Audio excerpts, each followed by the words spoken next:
नमस्कार, मैं रुपेश स्वागत करता हूं आप सभी का अपने चैनल खबर फॉर यू पर। और आज हमारे साथ हैं राजेश प्रियम जी। और राजेश प्रियम जी बताएंगे बिहार में एक शायद कोई घटना होने वाली है या हो जाए, क्या उनका अनुमान है? क्योंकि नीतीश कुमार मौन अवस्था में चले गए हैं और जब भी नीतीश कुमार मौन अवस्था में जाते हैं, इतिहास गवाह है कि कुछ न कुछ होता है और बड़ा होता है। तो क्या इस समय एनडीए में सब कुछ सही चल रहा है? क्या नीतीश कुमार का मौन कुछ कह रहा है? क्या है कुछ अपडेट? इसके बारे में जानते हैं राजेश जी से। राजेश जी, बहुत-बहुत स्वागत है। कृपया बताएं नीतीश कुमार के मौन का इतिहास और उनके मौन के होने का मायने। जी राजेश जी, जी। बिल्कुल। बहुत-बहुत धन्यवाद रुपेश जी और सच में ये सच्चाई है कि नीतीश कुमार जब भी मौन हुए हैं, तो बहुत कुछ चेंज हो गया है, बहुत कुछ जी, बदल गया है। यानी कि एक पूर्वाभास शुरू हो जाता है नीतीश कुमार के मौन होते ही राजनीतिक विश्लेषकों के मन में कि कहीं न कहीं कुछ गड़बड़ होने वाला है। नीतीश कुमार के मौन की कई वजह हैं। पहले तो देखिए नीतीश कुमार आज से कुछ समय पहले जो नीतीश कुमार हुआ करते थे, वो हुँ, नीतीश हुँ। कुमार आज नहीं दिख रहे हैं। कैसे? आपको बतलाने की कोशिश करता हूँ, एक छोटा-सा एग्ज़ाम्पल बता रहा हूँ कि दशरथ मांझी का नाम आपने सुना होगा, माउंटेन मैन का नाम सुना होगा और जी, जी। माउंटेन मैन एक बार नीतीश कुमार से मिलने आए थे, तो सिक्योरिटी गार्ड जो वहाँ पे जो भी सिक्योरिटी व्यवस्था में लोग थे, उन्होंने दशरथ मांझी को जाने से रोक दिया। मुख्यमंत्री से वो मिलना चाहते थे, मिलने से रोक दिया। नहीं, इस पर दशरथ मांझी भड़क गए थे और जब हंगामा हुआ तो किसी तरह मुख्यमंत्री को एक खबर लगी और मुख्यमंत्री ने उनको बाई मतलब कह सकते हैं ससम्मान अपने मुख्यमंत्री आवास ले गए और इवन उसके बाद उन्होंने कहा जाता है कि अपने मुख्यमंत्री के चेयर पे भी बैठाया था। इतना सम्मान दिया था। तो नीतीश कुमार का जो सोचने का एक ढंग है, जो बात करने का एक तरीका होता था, वो तरीका ही जी, अलग था और आज जिस तरह से नीतीश कुमार बोल रहे हैं, वो देख के लोग समझ नहीं पा रहे हैं कि नीतीश कुमार बोलना क्या चाहते हैं।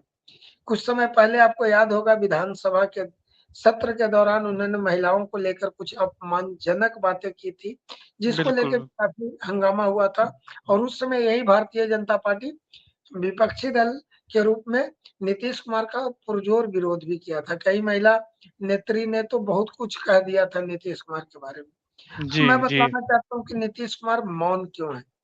देखिए नीतीश कुमार की मौन मजबूरी भी है, क्योंकि अगर 2020 के विधानसभा के विश्लेषण करिएगा, तो नीतीश कुमार तीसरे नंबर की पार्टी बन गए थे। इस लोकसभा चुनाव में नीतीश कुमार को प्राणवायु मिला है।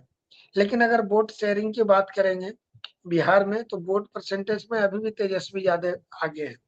जिन मुद्दा को नीतीश कुमार को भुनाना चाहिए था, मुख्यमंत्री रहते वो मुद्दा नहीं भुना पाए और तेजस्वी यादव उसके क्रेडिट लेने में सफल हो गए। नौकरी देने की बात है, तो बिहार के किसी भी आम युवा से आप समझेंगे, तो वो यही कहेगा कि नीतीश कुमार के टाइम पे बेरोजगारी था, तेजस्वी ने 17 महीने में बहुत रोजगार दे दिया। एक परसेप्शन तेजस्वी बन गया है। कितना सच है, कितना हकीकत है क्योंकि सरकार में दोनों शामिल थे, तो दोनों ने मिलके काम किया है। तो अब आज की अगर बात करेंगे तो नीतीश कुमार मुख्यमंत्री मुखिया के तौर पे क्रेडिट के एक तरह से हकदार वो थे, लेकिन तेजस्वी यादव ने जिस तरह से इस मैटर को भुनाया, आम युवाओं के मन में एक बात बैठाने में सफलता पाई। दूसरी बात मैं बता रहा हूँ कि नीतीश कुमार 12 सांसद अभी उनके बने हैं। हिट जी, रेट की बात करें तो 16 पे लड़े 12 जीते, बीजेपी 17 पे लड़ी 12 जीती, तो हिट रेट में भी टॉप कर गए बिहार में। 0 से 4 पे तेजस्वी यादव चले गए, 5 में 5 पाए आपके चिराग पासवान। तो एक तरीके से 12 सांसद जीतने के बाद बीजेपी पे बढ़त बना लिए हैं। इनको ऐसा लग रहा था कि 12 सांसद हमारी और दूसरी एनडीए जीती है इस बार, बीजेपी तो जीती नहीं, एनडीए जी। की सरकार बनी। पहले तो बीजेपी ऐसा सोच भी रही थी कि बिहार में हम तख्ता पलट देंगे लोकसभा चुनाव के बाद, लेकिन सारे लोग अब उसी सुर में बोल रहे हैं कि नीतीश कुमार ही हमारे नेता हैं, उन्हीं के नेतृत्व में हम 2025 का चुनाव लड़ेंगे। ये तमाम बातें हो रही है लेकिन नीतीश कुमार दर्द में है। कैसा दर्द? केंद्र में कैबिनेट के मंत्रिमंडल के जब बंटवारा हो रहा था, तो 4 पर 1 का फ़ॉर्मूला नीतीश कुमार चाह रहे थे, मिला क्या? 2, 1 कैबिनेट और 1 राज्य मंत्री। एमओएस। विभाग भी बहुत मजबूत नहीं मिला, वो रेलवे जैसा विभाग चाहते थे, पैसा कुछ मिला नहीं, पंचायती राज मिल गया। साधारण सा उनको जो है किसान के कृषि मंत्रालय का राज्य मंत्री रामनाथ ठाकुर को बना दिया गया। तो बहुत मजबूत स्थिति में कहीं भी नज़र नहीं आ रहे हैं। दूसरी बात है कि सरकार में हिस्सेदारी के बाद अब नीतीश कुमार चाहते हैं कि विधानसभा का चुनाव जल्दी हो जाए, लेकिन ये संभव नहीं दिख रहा है। वो जल्दी जी। चाह रहे हैं, उसके फायदे हैं कि जिस तरह से लोकसभा में प्रदर्शन हुआ, अभी ताज़ा-ताज़ा बीजेपी और इनका अलायंस है। अगर नीतीश कुमार बीजेपी को झटका देना चाहें, तो विधानसभा चुनाव तक वो दे नहीं सकते हैं। तो हुँ, वो हुँ। चाह रहे हैं कि विधानसभा सभा चुनाव कम से कम जल्दी हो जाए, तो हम कम से कम सरकार पे दबाव बना पाएँ। दूसरी बात है कि बिहार को विशेष राज्य का दर्जा की बात करते हैं नीतीश कुमार। वो केंद्र से उनको शायद सफलता नहीं मिलेगा, विशेष पैकेज मिल जाए अलग बात है, लेकिन नीति आयोग की जो अभी वर्तमान में जो नीतियाँ हैं, हाँ, उसके उनके हिसाब से बिहार को विशेष राज्य का बिल्कुल, दर्जा बिल्कुल। मिलना संभव नहीं है। तो बिल्कुल तमाम सही। चीज़ें जो नीतीश कुमार उपेक्षित अपने को महसूस कर रहे हैं और इस उपेक्षित होने के बाद अब वो मौन है, तो मौन का मतलब है कि वो आत्मचिंतन कर रहे हैं कि तेजस्वी के साथ अगर हम आज के तारीख में जाते हैं, तो क्या हो सकता है?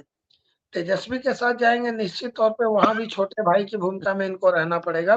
चाचा बेशक उम्र में आपको बड़े कुछ हैं। जानकारी है क्या नीतीश कुमार यदि इस समय कहीं अपना जो टूर का प्लान कर रखे हैं, राजगीर में कर रखे हैं क्या?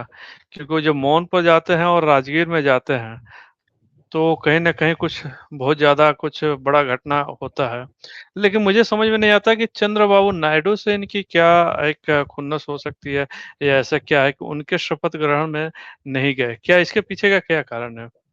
देखिए, नीतीश कुमार मौन हैं, नाराज़ हैं, ये साफ दिख रहा है। बताया जा रहा है बहाना कि वो अस्वस्थ हैं, बीमारी की वजह से वो जी। नहीं जा पाए, लेकिन ऐसी कोई बात नहीं निकल के आ रही है सामने।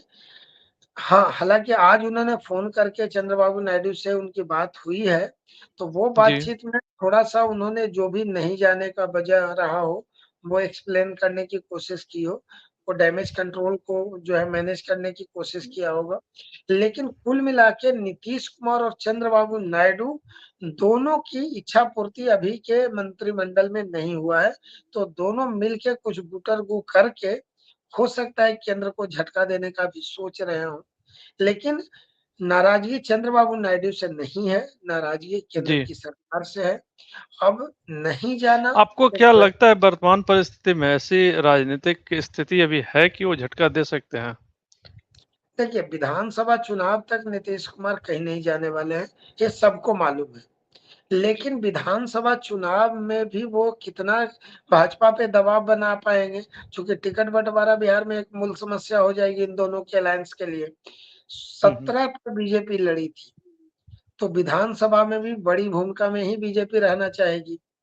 नीतीश कुमार चाहेंगे कि वो अपनी फिर से पुरानी परफ़ॉर्मेंस को वापस करें, चूँकि लोकसभा में लेकिन अच्छा वो किया शायद उन्होंने। संभव वो तो बिल्कुल संभव नहीं हो पाएगा क्योंकि अब चिराग पासवान एक तरह से जायंट किलर के रूप में उभरे हैं बिहार के तरफ से बिहार में और बीजेपी उनको कभी उपेक्षा उनकी नहीं कर सकती इस समय। लेकिन तो देखिए मुझे नहीं लगता है कि नीतीश कुमार की उपेक्षा बीजेपी को भारी पड़ेगी। क्यों भारी जी। पड़ेगी मैं बता रहा हूँ।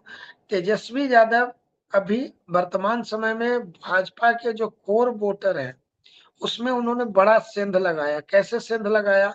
शाहाबाद के क्षेत्र का जो सीट देखिएगा या मगध का जो भी लोकसभा का सीट है, यहाँ हुँ, पर हुँ। तेजस्वी यादव ने इनके कोर वोटरों को अच्छे से साधा है।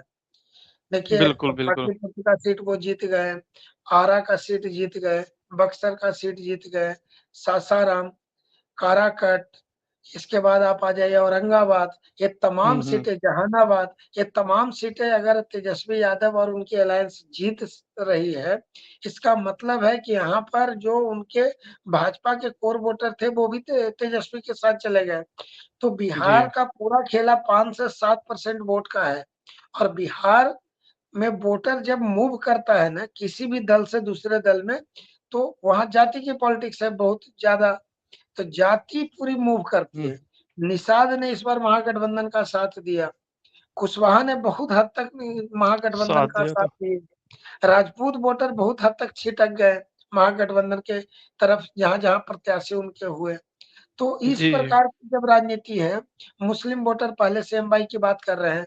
तेजस्वी यादव अगर अखिलेश यादव की तरह बिहार में प्रयोग कर लेते हैं, तो मैं आपको निश्चित तौर पे बता रहा हूँ कि वो मजबूत हो जाएंगे। कैसे? अगर जी, एम बाई समीकरण वाली भ्रांति से वो बाहर निकलते हैं। बिहार में तेजस्वी यादव ने अभी भी मुस्लिम का तो टिकट कम किया, कुशवाहा पर भरोसा ज्यादा किया, फायदा मिला जी, औरंगाबाद जैसी सीट पर। और भी सीट पे काराकट में भी फायदा मिला। तो जी, कुशवाहा बिल्कुल। प्रत्याशी पर उन्होंने भरोसा किया, तो उसका लाभ उनको मिलता हुआ नजर आया है। अखिलेश यादव ने वहां भी तो यही प्रयोग किया उत्तर प्रदेश में। उन्होंने एम बिल्कुल, पर बिल्कुल, समीकरण सही के बात अलावा है। अन्य जातियों को साधने की कोशिश किया, टिकट देने की कोशिश किया, उनसे अपनी घनिष्ठता बढ़ाने की कोशिश किया। अगर तेजस्वी यादव ऐसा प्रयोग कर देते हैं और नीतीश कुमार नाराज होकर उधर चले जाते हैं, तो बीजेपी के लिए बहुत मुश्किल होगा बिहार। जी रुकिए। जी। राजेश जी, बहुत-बहुत धन्यवाद इतना सटीक और इतना अच्छा एक नया नज़रिए से विश्लेषण करने के लिए। और नीतीश जी का जो मौन है, देखते हैं इस बार क्या एक्शन लेता है, क्या कुछ होता है या सिर्फ़ चर्चाओं में ही रहेगा, ये तो आने वाला समय बताएगा। तो आपको जुड़ने के लिए बहुत-बहुत धन्यवाद राजेश जी। धन्यवाद, धन्यवाद रुपेश।